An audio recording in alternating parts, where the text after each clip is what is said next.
Hi అండి. అందరికీ నమస్తే. నేను మీ గీత. నా రాక్షసుడు పార్ట్ 35. భూమి కళ్ళలోకి చూస్తూ లవ్ యూ స్వీటీ. ఇది నిన్ను చూసిన మొదటిసారి చెప్పాలి అని అనుకున్నాను, కానీ నిన్నలా హాఫ్ శారీలో చూడగానే నా మతి పోయింది తెలుసా. లవ్ యూ బంగారం. నాకు తెలుసు నువ్వు నన్ను అంగీకరించడానికి సమయం పడుతుందని. నీకు 1 నెల టైం ఇస్తున్నాను భూమి. ఈ సమయంలోగా నువ్వు నువ్వులా ఉండాలి.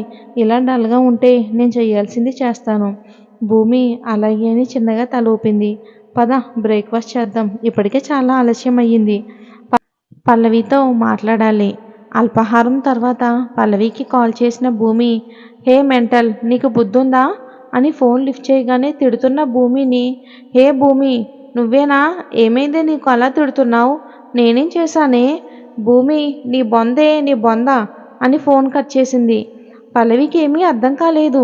దీనికి పిచ్చి పట్టినట్లుంది. ఫోన్ చేసింది, తిట్టింది, మళ్ళీ ఫోన్ కట్ చేసింది. ఏమైందో ఏమో దీనికి అని వెంటనే రాజుకి మళ్ళీ కాల్ చేసింది. ఫోన్ లిఫ్ట్ చేసిన రాజు, ఏమైంది? నీ ఫ్రెండ్ ఫోన్ చేసి తిట్టిందా? పల్లవి, అన్నయ్య మంచి నిద్రలో ఉన్నా, నాకు ఫోన్ చేసి తిట్టి కాల్ కట్ చేసింది. ఏమైంది దానికి? అక్కడంతా బాగానే ఉందిగా. రాజు నవ్వుతూ గట్టిగా, ఏం కాలేదురా, తను బాగానే ఉంది. రేపు తనే కాల్ చేసి ఎందుకు తిట్టిందో చెప్తుందిలే. ఇప్పుడు రెస్ట్ తీసుకో అని కాల్ కట్ చేశాడు. ఓసే నా తింగర్ పెళ్ళమ్మా, తను నాకు చెప్పిందేమోనని తనకు కాల్ చేసావు కదా. నీ గురించి ప్రతి ఒక్కటి తెలుసు నాకు. ఎవరో చెప్తే నాకు తెలిసిందే అని అనుకుంటున్నావు. నువ్వు ఎవరివో నీకు తెలిసిన రోజున నీ పరిస్థితి ఏంటి బంగారం? నిన్ను పెంచిన బంధానికి కట్టుబడి ఉంటావా, లేక కొత్తగా వచ్చిన బంధానికి కట్టుబడతావా? ఇండియాలో పల్లవిని, ఏమైంది, ఎందుకు అలా పిచ్చిదానిలా ఫోన్ వంక చూస్తున్నావు? మీ అన్నయ్య ఏమైనా అన్నాడా? అన్నయ్య కాదు బావా, భూమి ఫోన్ చేసింది. నీకు బుద్ధి లేదు అని తిట్టింది, ఫోన్ కట్ చేసింది. కృష్ణ, అమ్మయ్య, నిన్ను తొందరగానే అర్థం చేసుకుంది నా చెల్లి, తెలివైందే. పల్లవి, అంటే నాకెప్పుడు తెలివి లేదంటావా బావా? అదే కదా నా చెల్లి చెప్పింది. మళ్ళీ నన్ను అడిగితే నేనేం చెప్తాను చెప్పు. పల్లవి కోపంగా, అయిపోయావు బావా నా చేతిలో నువ్వు అని మంచం దిగబోతుంటే, ఏ ఆగవే బాబు, నేను ఏదో నీ ఆట పట్టించాలని అలా అన్నాను, కానీ నువ్వు ఎక్కువ ఫీల్ అవ్వకు. లోపల బిడ్డ ఇబ్బంది పడుతుంది. అంటే నేను ఇబ్బంది పడ్డా నీకేమీ అనిపించదు, కానీ నీ బేబీ ఇబ్బంది పడుతుందని తెగ ఫీల్ అయిపోతున్నావు నువ్వు. కృష్ణ పల్లవి బొగ్గ మీద ముద్దు పెట్టి, ఇక పడుకోవే, రేపు చూసుకుందాం అని ఇద్దరు పడుకున్నారు. భూమికి రాజు అలా మాట్లాడుతుంటే ఎంతో సిగ్గుగా అనిపించింది. అలా ఎలా మేము అనుకున్నది తెలిసింది? అమ్మాయిలు అన్న తర్వాత ఎన్నో అనుకుంటాం, కానీ అవన్నీ జరగవు కదా. భూమి, అవును, అన్నీ మనం అనుకున్నట్లు జరగవు కదా. పిచ్చిదాన్ని, మర్చిపోయా. అలా అని మనం అనుకున్నది జరిగితే నేను ఇక్కడ ఎలా ఎందుకుంటాను చెప్పు అని భూమి బాధగా ఆలోచిస్తున్న సమయంలో ఒక్కసారిగా రాజు భూమిని తన మీదకి తన పెదవులు అందుకుని ముద్దు పెడుతున్నాడు. ఒక్కసారిగా ఏం జరిగిందో అని షాక్లో ఉన్న భూమికి రాజ్ తన నడుము మీద చెయ్యి వేసి గట్టిగా ప్రెస్ చేయగానే ఈ లోకంలోకి వచ్చి తన నుండి దూరం జరగాలని చూస్తుంటే ఇక తనలోకి గట్టిగా అదుముకుని ఒక 10 నిమిషాల పాటు ముద్దుని కొనసాగించాడు. ఆఖరికి పంటిగాటు పెట్టి వదిలాడు. నేనిక్కడికి తీసుకొచ్చింది నీ మొహంలో కేవలం సంతోషం చూడటానికి మాత్రమే, అంతేగాని నువ్వు ఇలా బాధపడతావని కాదు, అర్థమయ్యిందా? నీ పర్మిషన్ లేకున్నా నిన్ను ముట్టుకోనని చెప్పాను. మరి ఇలా ముద్దు పెట్టుకున్నాను ఏంటా అని ఆలోచిస్తున్నావా? నీ మొహంలో బాధ కనిపించినంత వరకు మాత్రమే నేను నీకు దూరంగా ఉంటాను. నువ్వు ఇలా సాడ్గా ఉంటే మాత్రం నన్ను నువ్వు ఆపలేవు, ఇది గుర్తుపెట్టుకో. నువ్వు ఎలా ఉండాలో ఆలోచించు. లేదు అంటే ఇలానే ఉంటాను అంటే నీకు అభ్యంతరం లేదు. భూమి శాడిస్ట్, సైకో, రాక్షస ప్రేమ అని మనసులో తిట్టుకుంటూ, నేను బాగానే ఉన్నాను, నేను సాడ్గా ఏం లేను. మీరు ఇంకొకసారి ఇలా చేయకండి. ఇక్కడ చూసారా ఎంత గట్టిగా పట్టుకున్నారో, నాకు చాలా నొప్పిగా ఉంది మీరు చేసిన పనికి అని తన చీర పక్కకు జరిపి చూపిస్తుంటే రాజు ఆ అందమైన నెలవంక లాంటి నడుమును చూసి గుటకలు మింగుతూ, ఇది తెలిసి చేస్తుందా, తెలియక చేస్తుందా? నాకు చాలా కష్టంగా ఉంది ఇలా ఉండాలి అంటే. ఇది ఇలా చూపించి నన్ను ఇంకా చంపుతుంది. అలా చెప్తూనే ఉంది, కానీ రాజు ఏమీ మాట్లాడకపోవడంతో, ఏంటి ఏం మాట్లాడడం లేదు అని రాజుని చూడగానే తను బొమ్మలా నిలబడి తన నడుముని చూస్తుంటే, ఏమైంది తినకు అలా చూస్తున్నాడు అని తను ఎక్కడ చూస్తున్నాడో చూసి, హే పిచ్చిదానా, ఏం చేస్తున్నావే తెలుసా? నువ్వే తనకి ఫ్రీ షో ఇస్తున్నావని వెంటనే తన నడుముని కవర్ చేసుకుని అక్కడి నుండి వెళ్ళిపోవాలని చూస్తుంటే తన చెయ్యి పట్టుకుని ఆపి, నీ గాయానికి మందు తీసుకోకుండా వెళ్తే ఎలా స్వీటీ? భూమి, నాకు ఏ మందు వద్దు, నేను బాగానే ఉన్నాను అని అంది. నేను చేసిన గాయానికి నేనే మందు రాస్తాను కాదనుకో అని భూమి ముందు మోకాల మీద తన నడుముని దాచిన చీరని పక్కకి జరుపుతుంటే రాజ్ చేతి మునివేళ్ళు తన నడుమును తాకుతూ ఉంటే భూమి బొమ్మలా ఫ్రీజ్ అయిపోయింది. రాజు తన తెల్లని నడుము మీద తన చేతివేల అచ్చులు చూసి అక్కడ తన నోటితో చిన్నగా గాలి ఊదాడు. తనకి మంట తగ్గి చల్లగా అనిపించి భూమి కళ్ళు మూసుకుంది. కాసేపు అలా చేసి వెంటనే అక్కడ పెదవులతో రాస్తూ ఉంటే భూమి రాజ్ భుజాల మీద చేతులు నొక్కి గట్టిగా పట్టుకుంది. రాజ్ అలా చెయ్యగానే భూమికి ఒళ్ళంతా కరెంటు పాస్ అయినట్లు అనిపించి అలా చేసింది. పెదవులతో తన నడుముని మీటుతున్న రాజు ఒక్కసారిగా తన నాలుకకు పని చెప్పి తన బొడ్డు లోతులు కొలుస్తూ ఉంటే భూమి రాజ్ తలను తన ఉదరానికి గట్టిగా హత్తుకుంది. అలా తనకి తెలియకుండా తన అంగీకారం తెలపడంతో కంట్రోల్ తప్పిన రాజు తన నడుముని నాలుకతో లీక్ చేస్తూ ఉంటే భూమి నోటి నుండి తీయని మూలుగు వినిపించడంతో భూమి గట్టిగా అదుముకుంటూ అక్కడక్కడ పంటిగాట్లు పెడుతూ ఉన్నాడు.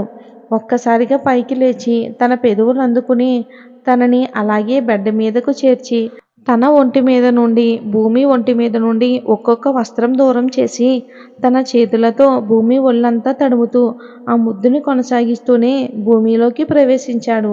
తన నోటి నుండి వచ్చే తీయని మూలుగులు వినాలని తన పెదవులు వీడి తన మెడ మీద ముద్దుల వర్షం కురిపిస్తున్నాడు.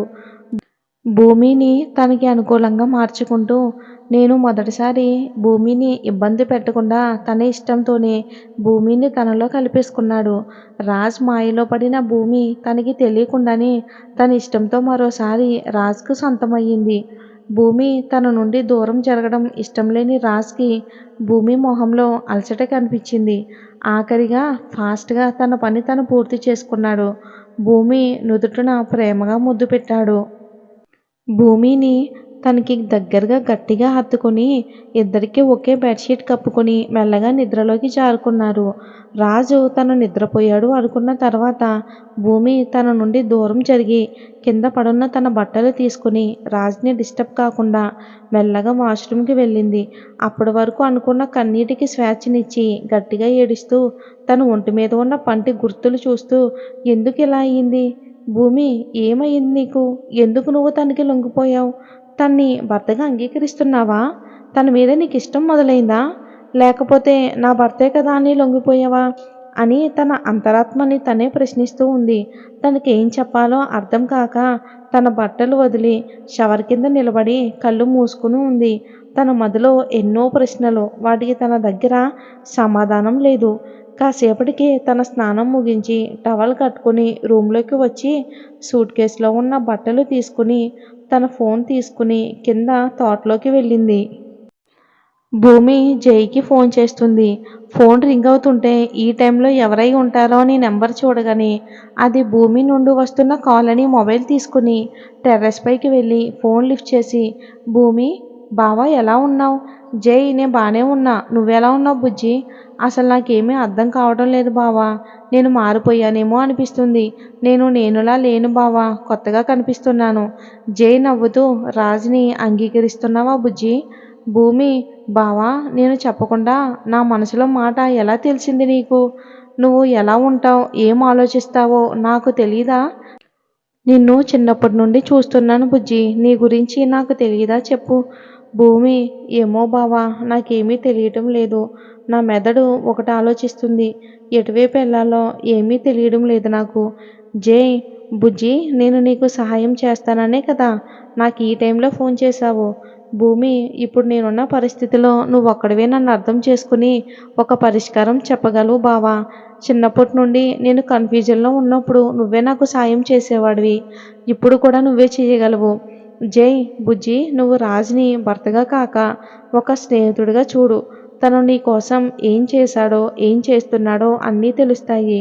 నువ్వు రాజ్ని ఇష్టపడడం మొదలుపెట్టావు బుజ్జి, తను నిన్ను బలవంతం చేయటం లేదు కదా. జై ఎలా చెప్పాలో తెలియక మౌనంగా ఉంది భూమి.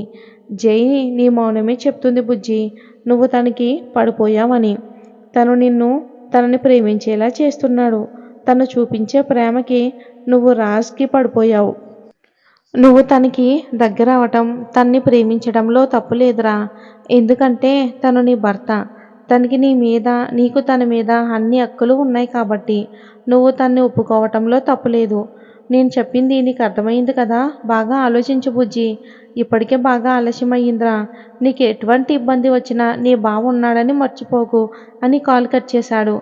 భూమి జైతో మాట్లాడిన తర్వాత నిజంగా నేను తన్ని భర్తగా అంగీకరిస్తున్నానా అని ఆలోచిస్తుంది. అలా ఎంతసేపు ఉందో కూడా తెలీదు. రాజ్కి మెలకువ వచ్చి తన పక్కన చూస్తే భూమి లేదు. మరి మీరేమనుకుంటున్నారు? భూమి రాజ్ని భర్తగా అంగీకరిస్తుందంటారా? ఒకవేళ మీకు ఏమనిపిస్తుందో కామెంట్ రూపంలో నాతో షేర్ చేసుకోండి. స్టోరీ నచ్చితే లైక్ చేసి ఛానల్ని సపోర్ట్ చేయండి. Thanks for watching.